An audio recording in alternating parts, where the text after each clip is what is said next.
This sweet little lined bag, I think, is one of the best things that I've made this year. Totally in love with it.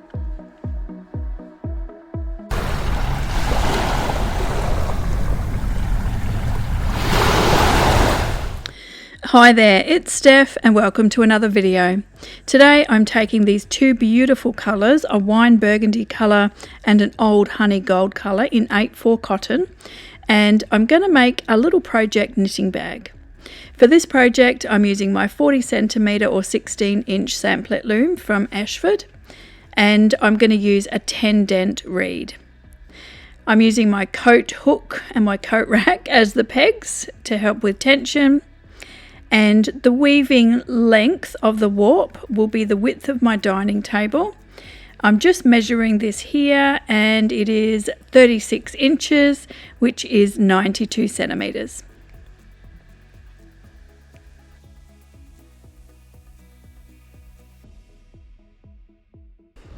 The width of the finished product that I want is about 30 centimeters or just under 12 inches, but I'm going to add on enough for shrinkage and draw in. So the actual weaving width in the reed that I'm using today is 33 centimeters or 13 inches. So here I'm just marking out where to start and where to end with my warping just by tying a little bit of scrap yarn to the reed. I'm going to time everything today just to see how long each step takes. This will help me in planning future projects like this and also help you to see how quickly that you can actually finish a project. Sometimes we can get a little bit overwhelmed when we're weaving something new and the amount of time that it might take to make something. So here you'll be able to see how quickly you can actually make something really beautiful. For warping up, I'm just using one colour, so I'm using the wine colour as the base, and then for weft I'll be adding the wine and the honey colour so that the predominant colour will be wine with little yellow dots. So that makes warping up super easy, just one colour, and I'm just pulling through the slots, not the holes, because I'm using this 8/4 yarn single. Using the width of the dining table makes warping up super easy also because I'm not walking any distance. And using the coat rack really helps with smaller projects like this for tension and keeping everything even, especially when you're winding on. So all up, warping only took about 9 minutes and 21 seconds, but I'm going to call this 10 minutes and add 5 minutes, of course, for the setup. So far, it's only taken 15 minutes for me to get to this stage.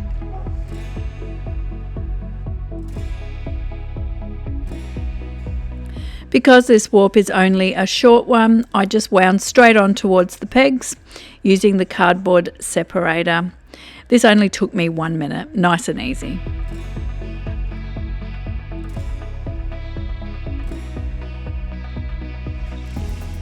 I snipped all the loops on my ends and now I'm just threading up.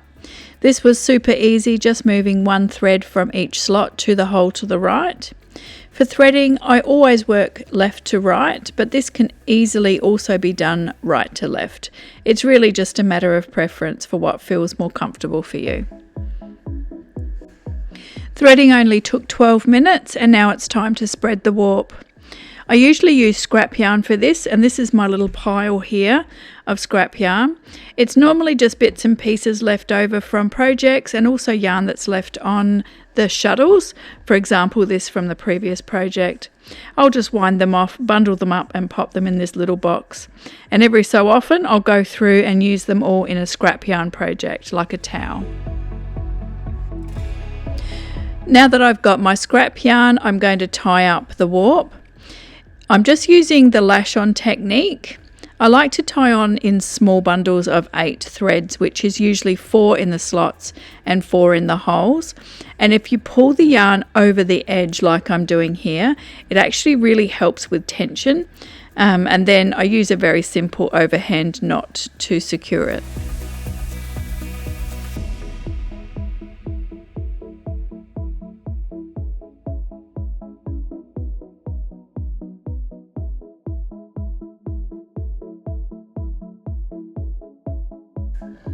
To spread the warp, I usually use 3 lengths of the loom with my scrap yarn, and that's usually plenty enough.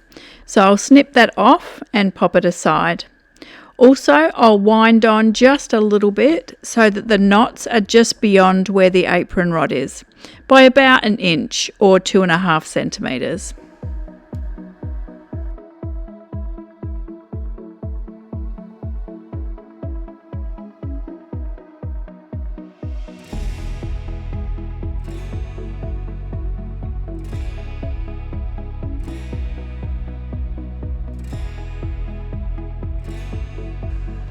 Once I'm happy with that, I then like to give each little bundle a good tug, and this just helps also with tension. All of these little bits and pieces to help with tension I've just learned along the way, and it just makes things so much easier. Now I'm winding up about half of my scrap yarn and making a little simple yarn butterfly, and then I tie it onto the apron rod.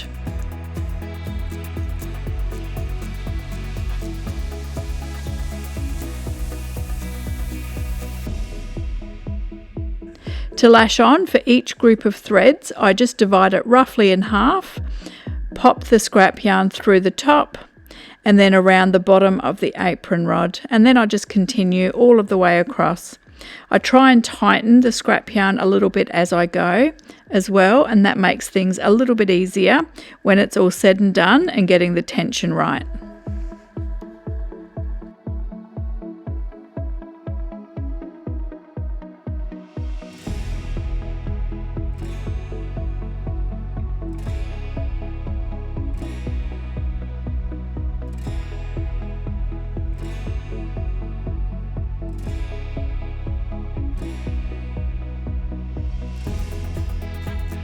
Before tying off the end of the scrap yarn, I like to go back and just tighten everything up and make sure that the tension is even.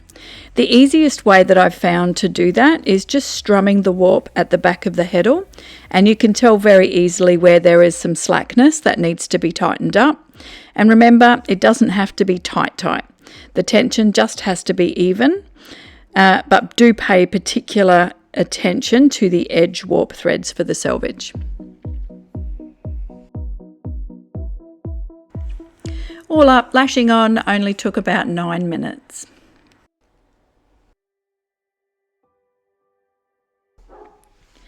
There are lots and lots of different ways that you can spread your warp, and really do whatever you feel comfortable doing and do whatever you feel is right for you. I learned this way and it is pretty much the only way that I use, so I'm going to share that with you today. So here you can see me winding 6 loops, which is enough for 6 weft picks and a little bit extra onto a shuttle, which is the width of the loom. And then I'm going to use these 6 picks to spread the warp. That's all you'll need. I find that it's easier this way, and also I find that there's less waste this way. So once I've got the shuttle wound, I put the heddle in the up position and I throw a pick of weft. Then I put the heddle in the down position, but I don't beat. I'm going to throw another pick, leaving loose edges, no beating, and put it straight back in the up position and do one more pick of weft so that you've got 3 picks of unbeaten weft on your weaving. I'm now going to beat that down fairly firmly so that it's a nice straight line right up against the knots. Once that's done, then we're going to do exactly the same again. So the heddle in the down position, throw a pick, up position, throw a pick, down position, throw a pick, and then beat that down nice and firmly so it's a nice straight line. And then usually that is sufficient to spread my warp.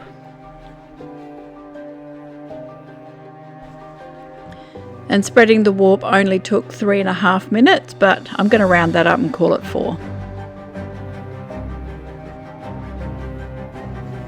Now it's time to wind the shuttles. I'm using 1 colour per shuttle. I always like to wind in a figure of 8 because I just find that it keeps control of the yarn a lot better, and also it looks a lot neater. I usually do 10 to 15 loops, and then I change to the other side, do 10 to 15 loops, etc. And winding the shuttles only took 4 minutes. And now my favourite part, weaving. So the weaving sequence here is literally one pick of each colour alternating for the entire weave. So one pick of the wine colour followed by one pick of the honey colour. It's easier to start and finish on opposite sides to start with, and then you know that it's always the up shed for the wine colour and always the down shed for the honey colour, or vice versa. It's just easier to keep it set in your mind that way.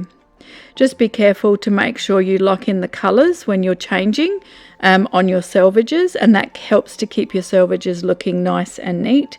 Not that it really matters for a sewing project, but it's just a good habit to get into. I will be in the future doing a separate video on selvages and changing colours, so keep an eye out for that one in the future. But from here on, it's just relaxing, weaving and enjoying. Just a quick note on separating your weaving on the back beam. I've never done it, however, I do like to cover the knots, and I cover the knots because they can sometimes poke through the weaving and ruin all your good work. So I cover the knots usually in paper towel rolls holders, like the cardboard in the middle. Sometimes you can use for extra long ones the cardboard that the wrapping paper and things come on, and I didn't have either in this particular case, so I did have to use toilet rolls, but the purpose of course is to protect the weaving. Then I just weave as per normal. Once I've woven as far as I can, I then do 2 or 3 picks of the scrap yarn again, and that is just to protect that precious edge when you take it off and knot it, and keeps it nice and straight. So the actual weaving part took 1 hour and 40 minutes, and now I'm just going to cut it from the loom. I just like to cut a few threads at a time and then knot them in no particular grouping order, just whatever is comfortable for you to do an overhand knot. And the edge of the weaving is protected because of the few picks of the scrap yarn that I've done. And here's the finished product, and this is what the fabric looks like straight off the loom. Really, really beautiful, and I'm loving it. So from start to finish, the total time was 2.5 hours, so not much at all. To wet finish this, I popped it straight into my washing machine as I would normally, and then popped it through my dryer because I wanted to make sure that the fabric was going to be completely shrunk down, nice and firm and ready to make the bag. So after wet finishing, I actually lost a lot more than I thought I was going to because of the dryer most likely, but I lost just a little bit over 5 centimeters or a couple of inches. So straight from the dryer, I'm just giving it a quick press, and then I'm going to snip off all of my tails, thankfully not very many, and then I'll be ready to sew this fabric into a beautiful bag. So I'm using iron-on interfacing for this project, and here I've just placed the weaving on top of the interfacing, making sure that the shiny side is up, that's where the glue is. And also, just as a tip, make sure that you're using the steam part of your iron and let it cool before you try and move it, and that really helps it to adhere properly. Once it's adhered, I'm just trimming off the excess, and then I'm ready to snip off both of the ends where the knots are. The interfacing is sufficient to keep the weaving together for long enough for me to sew the ends, so I don't have to zigzag at first. A great advantage to weavers is when you cut your weaving, use a weft pick as a line, and it really helps to ensure that your lines are straight, and it makes it a lot easier. For lining, I'm using 100% cotton, quilter's cotton, and I've just popped the weaving over the top, and now I'm just trimming around the edge so I've got a piece that's the same size as the weaving. Obviously being very careful not to cut my weaving in the process. I gave the lining a quick press, and now I'm ready. I've got my weaving with the interfacing and I've got my lining. So now it's time to start sewing. So the first thing I'm doing is just turning up the edges of the beginning and the end of the weave. I'm only folding them up very small, maybe 3/4 of a centimetre or 1/4 of an inch, and this will be part of the top of the bag where the ribbons go through, or the first edge of it. When I'm folding them up, I'm using one of the yellow lines as a guide, and that will help to make the top of the bag look really neat. I'm just sewing this down using a straight stitch for both of the edges.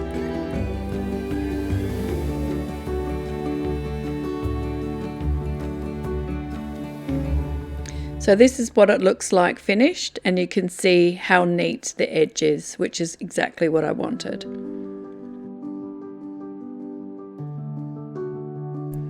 Now I've folded both the lining and the weaving in half, making sure that the edges perfectly match.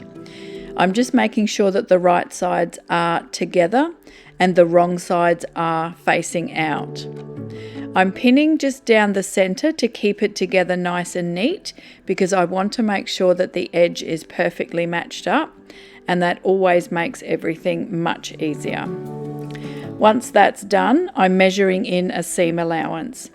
I'm using a fairly small one of about 2 centimeters or 3/4 of an inch, and I'm marking this with a chalk line. This will help me make sure that my sewing is nice and neat and give me something to aim for on the machine. And I'm doing this for both the weaving and also the lining.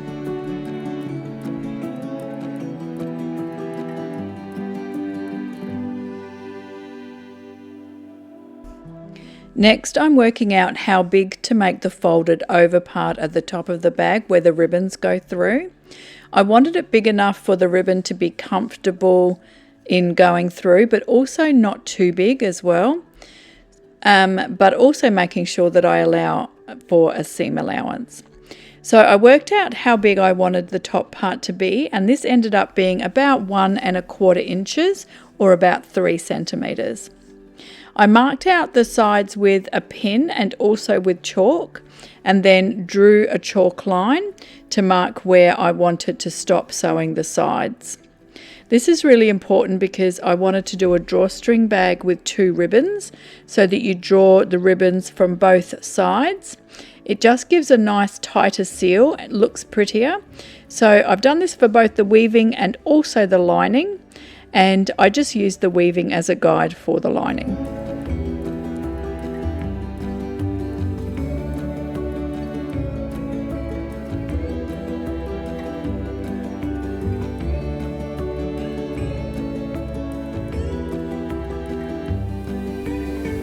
As a precaution, I just popped a couple of pins where I wanted to stop sewing, just in case I got carried away and kept on sewing where I shouldn't be.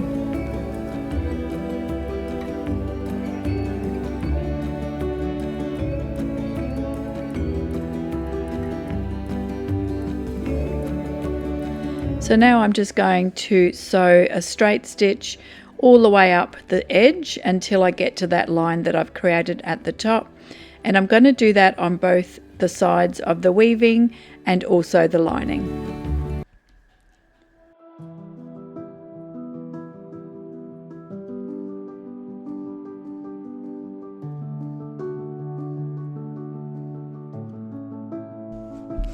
Now it's time to box those corners. Boxing the corners helps the bag stand upright and also gives it a flat bottom and a nice finished appearance. So I'm going to measure out a box of 2.5 centimeters square or 1 inch square. And the trick here is to make sure that you're measuring the 1 inch from the edge that you've sewn, not the edge of the piece. So I'll show you what I mean in a moment. So I've just marked out 1 inch or 2.5 centimeters from each edge and from the bottom, and then I'm just marking the box shape with the chalk so I know where to cut.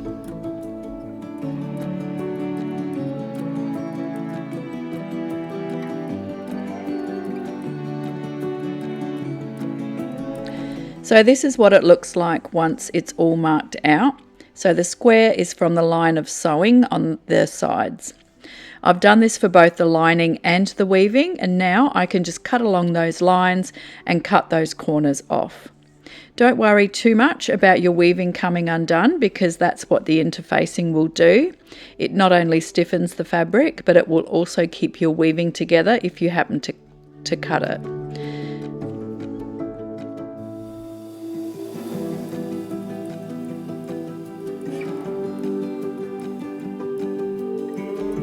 So now that we've cut those corners off and all the sides are sewn together, we can go ahead and remove the pins in the middle for both the weaving and the lining. Then we need to sew those corners up. To do that, pop your hand inside the bag and then line up the edges. We want to make sure that your seam is flat, and then go ahead and pin that in place. Then we're going to sew straight across that line, and we're also going to zigzag the edges to keep that nice and together. And we're going to do that for both corners on the weaving and both corners on the lining.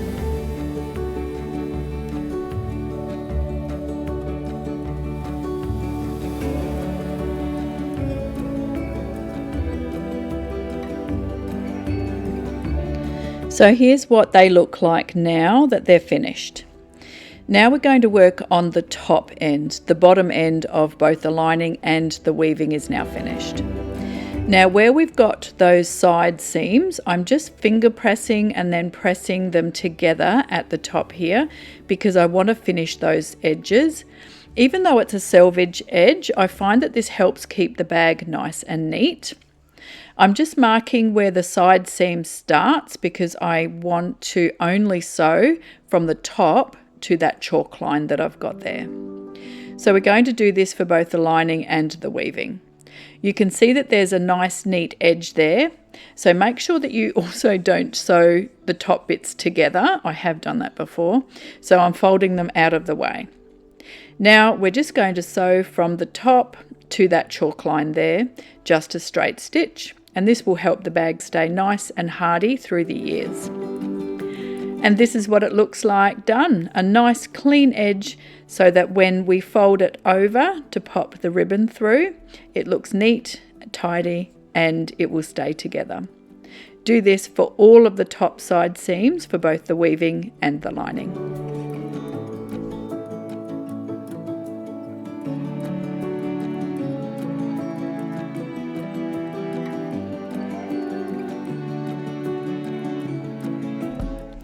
Now it's time to turn your weaving right side out. Make sure when you do this, you push your hands all the way into those corners to make sure that they are turned out nice and crisp. I'm loving the look of this bag already. It looks so good and I'm so happy. With the lining, don't turn it inside out, but just grab the bottom and then push it into the bag. What you want to do here is to line up the seams on the sides and also line up the corners to the corners. So make sure that you're pushing down into the corners so that they're all lined up. Basically, what you're doing is just lining everything up on the inside, matching everything on the outside. Make sure that your lining lines up the seams with the bags and also the seams with the lining. Once you're happy with it, then just pin around the top to keep that in place. It might take a little bit of fiddling around, but once you're happy with it, pin all the way around the top.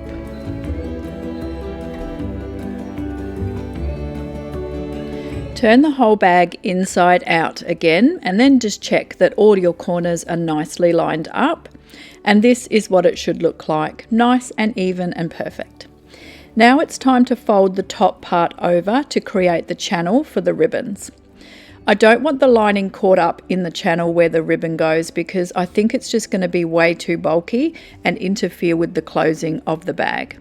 So to catch the lining to the bag, I'm just folding it down, but still when I fold the top over to create the channel and sew, I'm still actually going to catch that lining so it's still attached to the bag.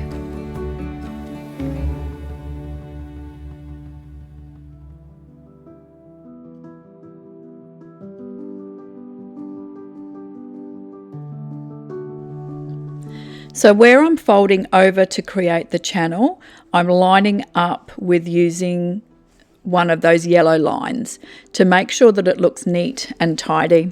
And I'm folding the top to where the edge of the sewing side seams are, so that the channels on the sides are both open. And I'll show you what that looks like in a second.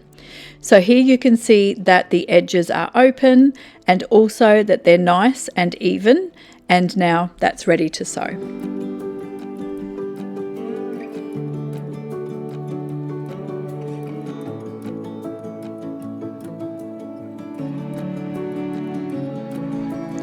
So I'm going to sew along the bottom edge where the pins are to create the channels, and I'm going to do it in one continuous sewing strip. To do this, I'm just going to take the edge off my machine because then I can actually sew it all the way around and it's a lot easier. I'm starting in the middle and not on the side seams, and that really helps to make sure that those edges and the side seams are caught nicely.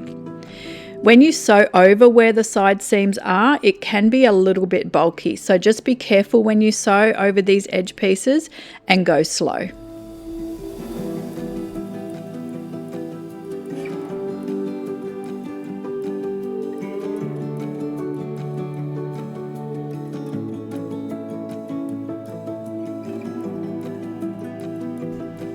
So now all the sewing is finished and it's time to pop the ribbons through. I bought 2 ribbons, a normal satin ribbon and also a grosgrain ribbon. I ended up going with the grosgrain only because the colour seemed to match better. Here are the stats for the ribbon, and I'll pop them up on the side there for you. For the length of the ribbons, it's 68 centimetres or 27 inches. Of course, you can make this longer if you wish. And you want to cut 2 of these. I usually cut 1 to length and then use that one as a guide to cut the second one. Then we're ready to thread our ribbons.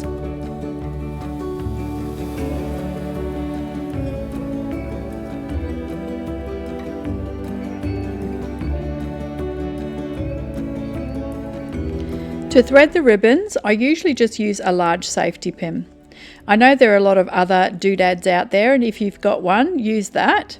I don't, so I'm going to use the safety pin. I'm just going to attach the ribbon to the safety pin, and now we're going to start from the right, go all the way through to the left, then to the back side and all the way back to the right. So what we're doing is a complete full circle with the ribbon.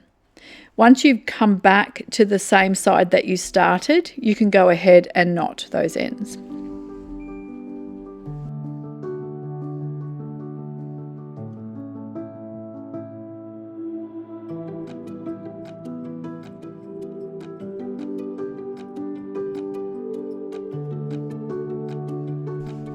And now for the second ribbon. We're actually going to start and finish on the opposite side that we did with the first ribbon. So go ahead, attach that to your safety pin or whatever doodad that you're using, and go ahead and thread that through. Then you need to knot the ends. So you should end up with a knotted end on either side of your bag.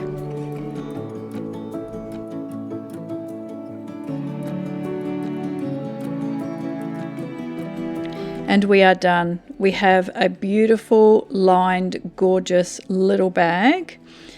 To close, all you do is pull the ribbons on either side. It might be a little bit stiff to start with, but gradually as that interlining softens up, it'll get a lot easier and close a lot tighter.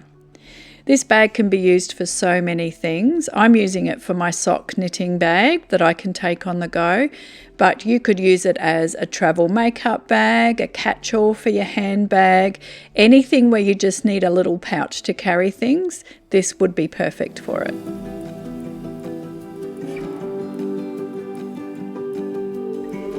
As always, thank you so much for watching. I appreciate every single one of you. I love all of your comments and your questions and even your feedback. It gives me great ideas and really helps me to be better. It motivates me to help improve my video quality so that I provide better value to you. Thank you all. Please, if you feel that this video helped you at all or you enjoyed it, click that like button and that will really help my channel. If you haven't as yet, please subscribe, and as always, I hope you have a wonderful day.